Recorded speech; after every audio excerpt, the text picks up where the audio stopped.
I recently edited an article for our website about something called SAD.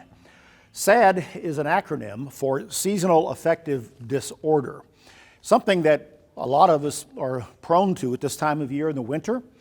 The days are short, days get cold, sometimes you go several days without sunshine, and our attitude goes into kind of a disorder. We get a little bit depressed as a result of that. Now, I know, and I've used this as well, many others do, we have a workaround today. Lights and other things that we can do to help us get through that. I got to thinking about this in connection to that other big event that goes on at this time of year called Christmas. In the ancient world, seasons changed, short, cold, short days as well. People got the same seasonal attitude disorder, but they didn't have the workaround that we do. Instead, their workaround was to create a festival and a whole narrative around the darkness of wintertime to worshiping a pagan god. And so they would light bonfires to drive away the darkness, the gods of darkness, and to wage against the gods of the bitter cold. And all of this began to develop culture to culture into something that is a little bit more familiar with what we have today. Let me read a quote from a book called The Christmas Almanac that kind of describes this. The time of the winter solstice, it begins, has always been an important season in the mythology of all peoples.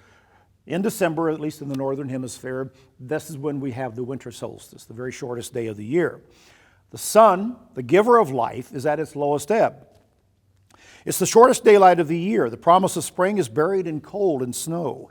It is the time when the forces of chaos that stand against the return of light and life must once again be defeated by the gods. At the low point of the solstice, the people must help the gods through imitative magic and religious ceremonies. The sun then begins to return in triumph. The days lengthen, and though winter remains, spring is once again conceivable. For all people, it's a time of great festivity. From the Christmas Almanac, a book talking about the origins of Christmas.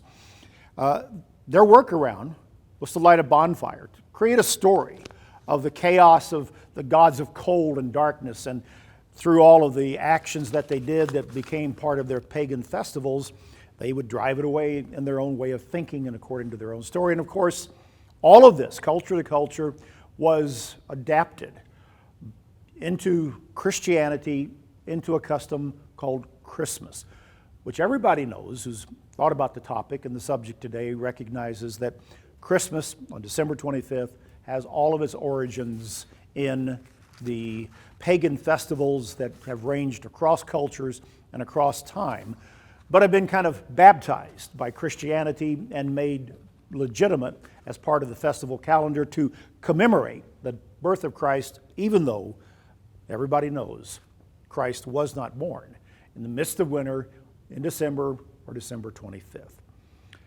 I sometimes am amazed as I read articles by very intelligent people who do know a great deal about the Bible, the Greek, the Hebrew, and the customs and the origins out of the pagan world that have worked their way into Christianity, and people just can't see that that's something that has no place in Christian worship and in the true worship of the true God at this time of year or at any time of the year.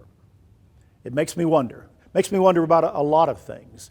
But I hope that all of us, as we kind of look at where we are right now in the seasons, can understand the need to focus upon God and the truth of Scripture rather than the false teaching that is there in order to help us create the best workaround to move forward with hope and with a true light and understanding of the gospel.